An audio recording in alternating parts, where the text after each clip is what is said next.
Siem, bonjour à tous, à toutes. Bonjour Candice, merci d'être là. Donc à toi de jouer. Ce qui va être passionnant aussi, ça va être rentrer un petit peu dans le détail de comment tirer parti de toute cette donnée BIM, comment lui donner vie et la manipuler au service des métiers. À toi Candice. Merci Siem. Bon, je suis ravie d'être parmi vous ce matin. Voilà, je suis Candice Assine de la société DB Lab. En fait, mon CEO, c'est le titre pour faire bien sur LinkedIn. Mais en fait, mon vrai métier, moi, je suis en charge en fait de l'analyse des processus métiers. Donc, et je participe à la conception des solutions digitales qui vont permettre en fait d'embarquer tous les acteurs dans l'utilisation des plateformes. Voilà.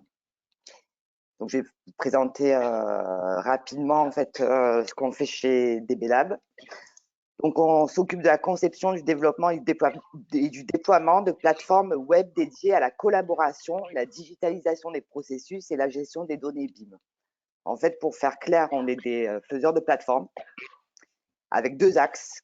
Il y a deux objectifs, elles sont toutes orientées métier. Donc, on va créer des plateformes typiquement sur mesure pour la maîtrise d'œuvre, les contrôleurs techniques, les constructeurs, avec des cas d'usage spécifiques ou des cas d'utilisation, comme tu disais, CM spécifiques. Et l'autre axe aussi qu'on garde en tête, c'est que les plateformes qu'on réalise, en fait, elles font partie intégrante de la transformation digitale de nos clients. Donc l'idée, c'est on envisage vraiment le BIM comme un levier de la transformation digitale. Alors notre démarche, on a quelques principes, quelques credos. On va travailler à chaque fois sur la traçabilité des informations, sur la continuité du cycle de vie de l'ouvrage, sur l'exploitation des informations.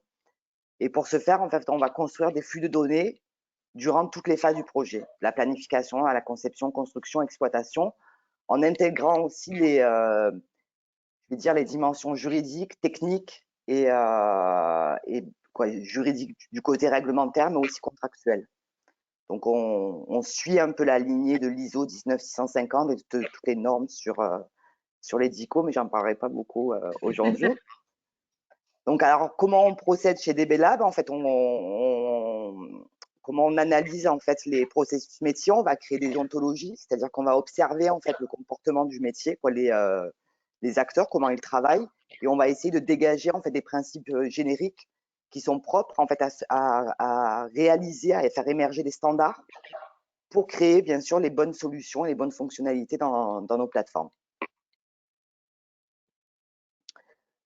Donc aujourd'hui, en fait, on intervient sur plusieurs métiers. Donc j'avais envie de vous parler de deux choses en particulier.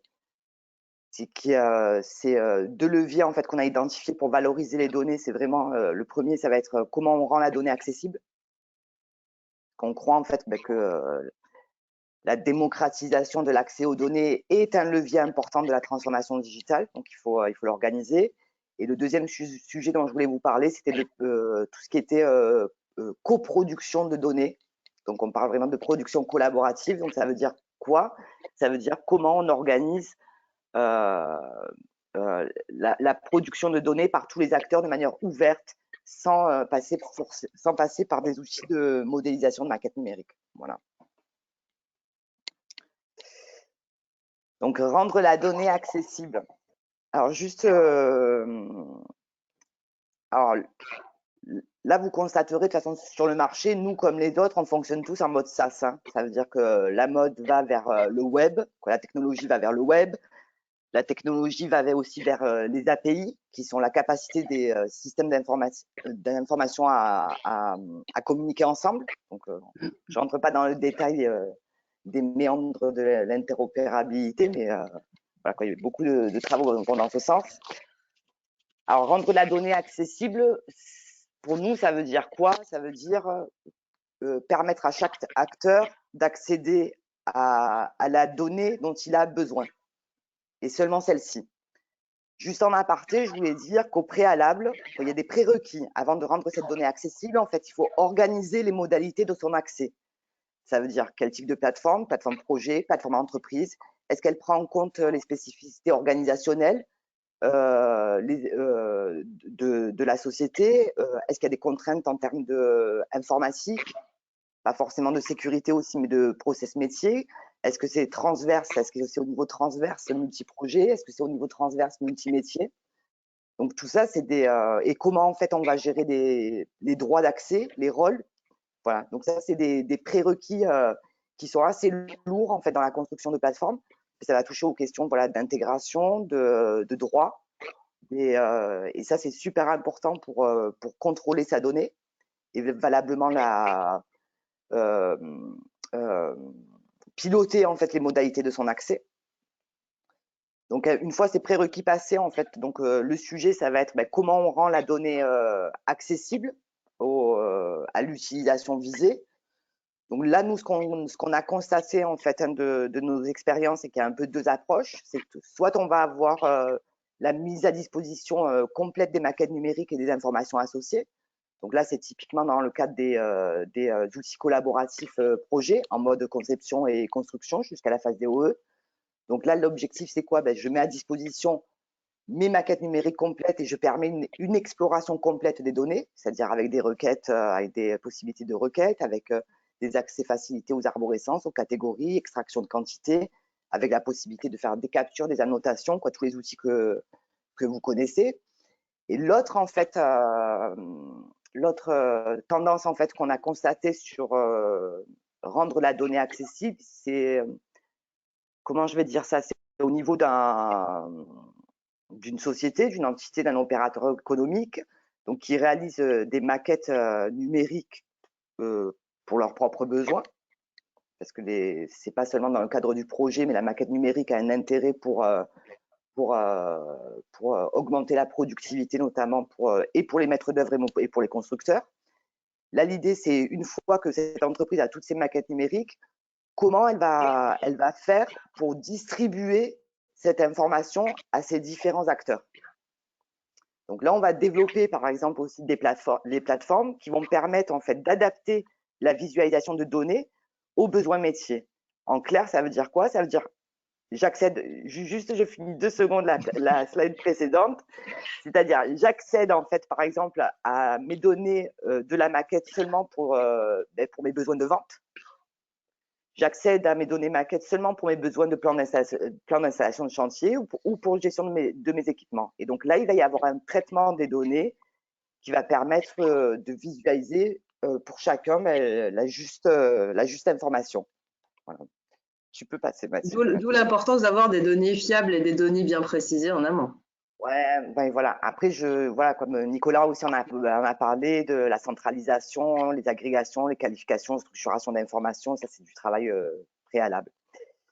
Donc après, l'autre volet aussi, un autre axe que je voulais vous présenter, c'est l'intérêt de rendre la donnée accessible. Ça va être la possibilité pour différents métiers en fait de pouvoir enrichir leur logiciel métier de données BIM. Donc là, le cas que je voulais présenter, c'était par exemple pour le métier du contrôle technique. Donc, pour ce métier-là spécifiquement, comme d'autres, il y a plein de logiciels métiers qui sont assez lourds parce qu'ils contiennent en fait toutes les règles de construction et de constructibilité pour émettre les bons avis, que ce soit au niveau de la solidité, la structure, mais au niveau de toutes les missions qui pourraient être dévolues au métier du contrôle technique. Et donc là, on va permettre à cet outil, ce logiciel métier de production d'avis technique, d'accéder à la maquette numérique et de pouvoir récupérer en fait de la donnée dont ils ont besoin et d'enrichir du coup leurs avis techniques BIM de données BIM, de les lier et de les restituer aussi dans un processus BIM. Donc voilà. Donc je resterai disponible. Non, donc en fait, tu crées une vue spécifique à ce métier-là qui permet justement d'interagir avec les autres acteurs en fonction de ces processus à lui, en fait. Voilà. Là, en fait, on est dans une intégration complète d'un métier extérieur, d'un métier un peu satellite dans une opération de construction au BIM de l'opération, on va permettre en fait qu'il en tire profit en fait. Ouais, d'accord. Et de manière bidirectionnelle, c'est-à-dire qu'il va enrichir ses avis techniques, et il va pouvoir les restituer aussi. D'accord. Via une visionneuse et de la maquette et des avis BIM associés avec toutes les informations. Donc le deuxième sujet, donc au-delà de l'accessibilité de la donnée, je voulais vous présenter un peu nos travaux sur la production collaborative de la donnée. Donc, en fait, c'est parti du constat, quoi, de nos réflexions un peu génériques sur comment valoriser toutes les données BIM. Et cette thématique, elle fait partie d'une thématique plus grande qui recouvre en fait les questions de traçabilité du cycle de vie des informations d'un objet sur toutes les phases, sur comment on tire parti du traitement des données pour automatiser la production de livrables, ou comment on fait du monitoring et à quelle échelle. Et on a pensé que pour optimiser, qu'il fallait aussi optimiser les flux de production de données. Donc, on construit des systèmes pour organiser la coproduction de données alphanumériques. Là, on va vraiment laisser toute la géométrie aux outils spécialisés, à ceux qui savent faire les outils de modélisation. Et nous, en fait, on va décorréler en fait la gestion des données alphanumériques de la donnée géométrique, tout en gardant les liens. Hein. Oui, bien sûr, évidemment. Tu peux passer. Donc, l'histoire a commencé, elle continue en fait. Donc, je vais vous présenter notre travail un peu en détail. Donc là, on va parler de la production collaborative des données des locaux. Alors, pourquoi la gestion des données des locaux? Parce que bon là, les cas utilisés, c'est pour des grands projets hospitaliers. Voilà. Et là, le projet que je vous présente, c'est l'hôpital universitaire du Grand Paris Nord, voilà, qui est en phase. Le concours a été attribué il y a 6-8 mois, voilà, par Renzo Piano, Bruni Sony Architecture et Ingérop. Alors, pourquoi les données des locaux? Parce qu'en fait, au démarrage d'une opération, l'opération, elle commence avec la programmation. La programmation, c'est quoi? C'est le maître d'ouvrage qui exprime ses exigences fonctionnelles et techniques. Donc, je ne rentre pas dans le détail de qu'est-ce que doit contenir un programme, mais c'est un métier qui est peu normalisé, qui couvre en fait une variété de spécialités et une variété aussi de méthodes. Et en fait, ce qu'on retrouve souvent, c'est comment ils expriment leur programme. En fait, ça va être un fichier Excel où il va y avoir des données par type de locaux. Donc, les types de locaux vont être identifiés, donc, et des informations vont être formulées avec à chaque fois une classification propre. On n'a pas de standard de classification sur comment on formule des exigences d'information pour un programme. Voilà. Donc, nous, l'idée, c'est au départ, le besoin, ça va être comment on ingère ce fichier Excel qui concerne les données de tous les types de locaux. Comment on transforme ça en modèle d'information? Parce que l'objectif, en fait, c'est quand même de réaliser une conception qui est au moins conforme au programme. Et le processus suit en phase chantier et en phase exploitation, parce que le niveau local est un niveau important de gestion de l'information à toutes les phases. Et donc, l'idée et la spécificité, en fait, notamment pour les opérations de réhabilitation, c'est que le programme, en plus, il évolue après le début de la phase de conception, parce qu'il s'arrête définitivement en phase APD. Donc, la demande du maître d'ouvrage évolue. Donc, ça a aussi des implications juridiques, parce que la rémunération du maître d'œuvre est provisoire à l'attribution du marché. Elle devient définitive avec le programme définitif validé en phase APD. Donc, il y avait ces états-là. Et l'idée aussi, donc, c'était de comment, en fait, traquer, organiser la production et assurer la traçabilité des informations de programmation, de conception et de construction et d'exploitation, tout en comparant aussi les données de toutes ces phases. Parce que donc là, il s'agit d'identifier qui a modifié la donnée, donc qui est responsable. Bien sûr. Donc, les challenges de cette production, donc les données programmatiques, elles sont non structurées et évolutives. Donc, comment on ouvre les données? Donc, on permet la production collaborative sans passer par un logiciel de modélisation. Donc, on est en mode. Donc, du coup, comment on va plus loin dans l'optimisation des opérations de modification et de validation des données. Donc, et après, et pour aller jusqu'au bout, on va automatiser la production de livrables. Donc, tout ça en assurant la traçabilité de la donnée durant son cycle de vie. Voilà. Et Donc ça, démocratiser c'était l'utilisation de la, pardon, et démocratiser oui, l'utilisation ouais, de la c'est maquette. ça. Donc ça, C'est ça. c'est Parce qu'en fait, si tu veux, quoi, moi, ce que je constate aussi dans la transformation digitale, c'est que c'est un temps qui est long. Alors, autant il y a des aspects super techniques, tu vois, informatiques ou de méthode, mais autant il y a une part aussi, il y a une question qui est importante, c'est comment réaliser un outil qui est facilement adopté par tous les acteurs. ça. Et c'est là où c'est aussi intéressant, quoi.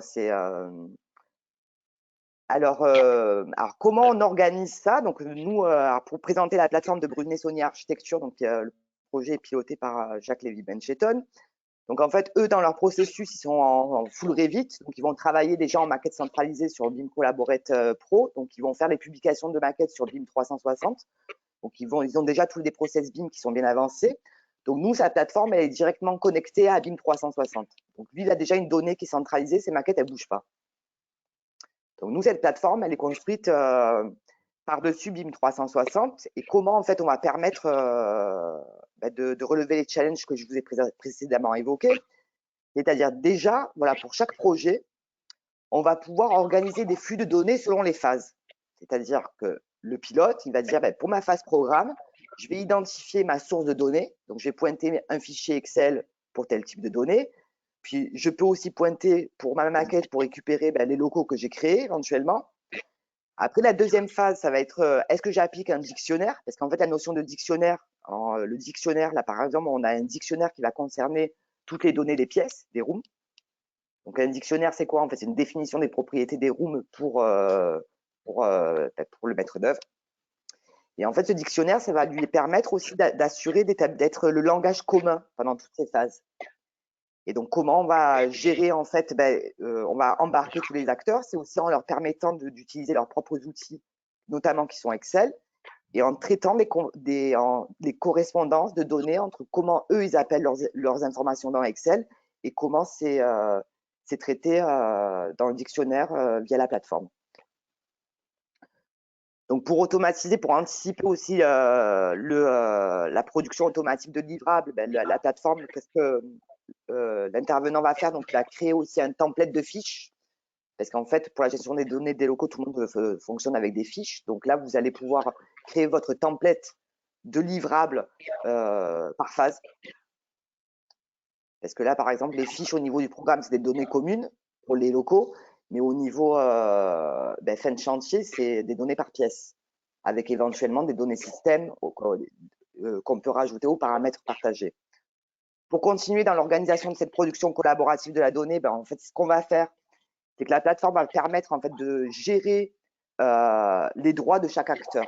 En gros, ça va être en pratique, ça va être quoi? Ça va être de dire pour tel rôle, par exemple pour mon ingénieur fluide, je vais lui permettre d'intervenir sur la modification des données électricité, MEP, de mon groupe de propriété MEP pour la phase conception.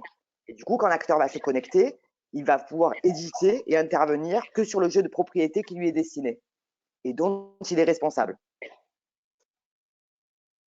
Important. Oui, l'idée, c'est aussi de les embarquer dans l'utilisation de l'outil. Donc, moins ils ont à chercher la donnée dont ils ont besoin, plus ça facilite le travail. Voilà. Donc, après, qu'est-ce qu'on va faire? Donc, la plateforme, elle va procéder à la création du modèle de données pour la phase concernée. Alors, quand je parle de modèle d'information, ça va être vraiment et via la maquette numérique et au sens de l'ISO 19150. J'ai un modèle de données, voilà, là, c'est le niveau d'information géré, c'est la room. Et là, j'ai ma structuration d'information qui est établie en fait pour chaque pièce par groupe de propriété et propriété. Donc, Donc là, la plateforme. je te coupe. Ce qu'on voit là, c'est en fait une pièce que tu sélectionnes dont tu as la fiche, donc la Ouais, fiche locale, et qui là, est représentée dans le oui, visualisateur 3D. oui, D'accord. voilà. Donc là, c'est complètement connecté. Donc, tu vas avoir la liste des fiches. Donc, c'est les fiches après, quand tu vas les déplier, tu vas avoir les données qui sont distribuées sur tous les locaux. Donc, tu vas pouvoir, là, en fait, on est sur les fiches programmation. Donc, tu vas pouvoir avoir le détail d'une fiche, c'est-à-dire que tu vas aller dans une fiche et tu vas pouvoir modifier une propriété et voir tous les locaux qui sont concernés. D'accord. Donc là, pour aller plus loin, en fait, donc là, on a une approche un peu du général au particulier, c'est-à-dire je vais aller modifier une information dans une fiche, mais on peut tout à fait aussi modifier en masse des paramètres, c'est-à-dire j'ai choisi toutes mes fiches et par là même tous les locaux auxquels vont être distribuées cette nouvelle information. Je choisis mon paramètre, je dis ben, ce paramètre va être modifié sur toutes ces fiches et voilà, et je le diffuse dans la plateforme. Voilà. Bon, après, je passe sur les détails où tout est versionné, tout est tracé, tout est versionné. Bien sûr. Et, mais ça va de soi. Donc, la modification en masse des paramètres donc, va permettre voilà, d'aller plus vite dans la modification des informations de la maquette. Voilà. Tu peux passer, Mathilde, s'il te plaît. Ah, ben, c'est fini. Ouais, c'est bon, Non, très bien.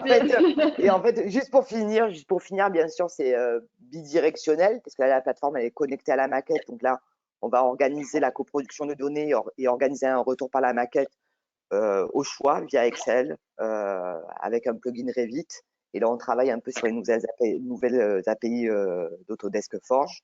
Puis après, on aura aussi l'édition de rapports et les comparaisons entre les phases. Donc voilà. Juste une dernière question et après on passera à Asma. Enfin, une question non, juste est-ce que Brunet Saunier aujourd'hui est capable de mesurer un petit peu le gain de temps qu'il va avoir justement entre, ils sont capables aujourd'hui de produire des maquettes de qualité, etc. Aujourd'hui, ils vont à l'étape suivante en fait qui est de consommer cette donnée-là et de faire en sorte justement d'encore plus optimiser. Est-ce qu'on est capable ou pas encore ou est-ce que À peu près, oui.